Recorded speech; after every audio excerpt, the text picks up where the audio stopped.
गाई पनि अरू जनावर जस्तै हो, गाईको मासु खान पाउनुपर्छ भन्ने जस्तो अभिव्यक्ति दिनुभएको छ उहाँले, के भन्नुहुन्छ?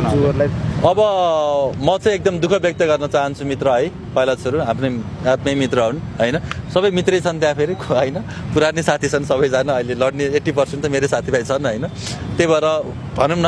तर के भन्दाखेरि चाहिँ हजुरले के बुझिदिनु पऱ्यो भन्दाखेरि गाईको महत्त्व बुझ्नु पऱ्यो, गौमाता किन भनिएको बुझ्नु पऱ्यो।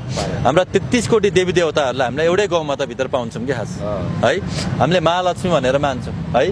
गाईको पिसाब गाईको दुध भनेको 100 रुपियाँ अराउन्ड 80-90 रुपियाँ लिटर पर्छ, गाईको पिसाब त्योभन्दा दिशा त्योभन्दा महँगो हुन्छ। एकचोटि गोवर्धनको बारेमा म हजुरलाई बुझाइदिउँला।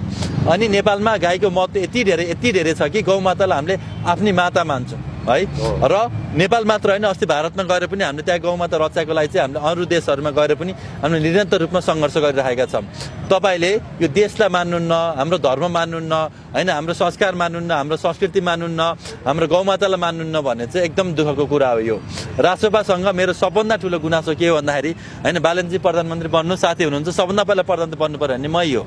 आजभन्दा 4-5 वर्ष अगाडि तपाईँ मेरो हुनु अगाडि नै ल ठिक छ यसरी गरौँ भन्नु लाग्यो। तर तपाईँले पनि अहिलेसम्म है त यो देशका लागि क्लियरली भन्नुभएकै छैन, परदेश के हो, खारेज गर्ने हो कि यस्तै राख्ने हो कि होइन, किसानहरूलाई के हो तपाईँले दिने, उत्पादन खरिद गर्ने हो कि होइन, कि कसो हो होइन। जनकपुरमा भाषण गर्दाखेरि त्यस्तै कुरा तपाईँले गाई काट्नुपर्छ भने तपाईँको पार्टीका मान्छेले होइन, परदेश चाहिन्छ भन्ने होइन, हामीलाई हिन्दू धर्म मान्ने मान्छेहरू यो मान्छेहरू हाम्रो पार्टीमा नआइज भन्ने हो। यस्तो कुराले गर्दाखेरि चाहिँ राजसभाको पनि भविष्य त्यति राम्रो नदेखेर मैले अर्को पार्टी बनाउन बाध्य भएको।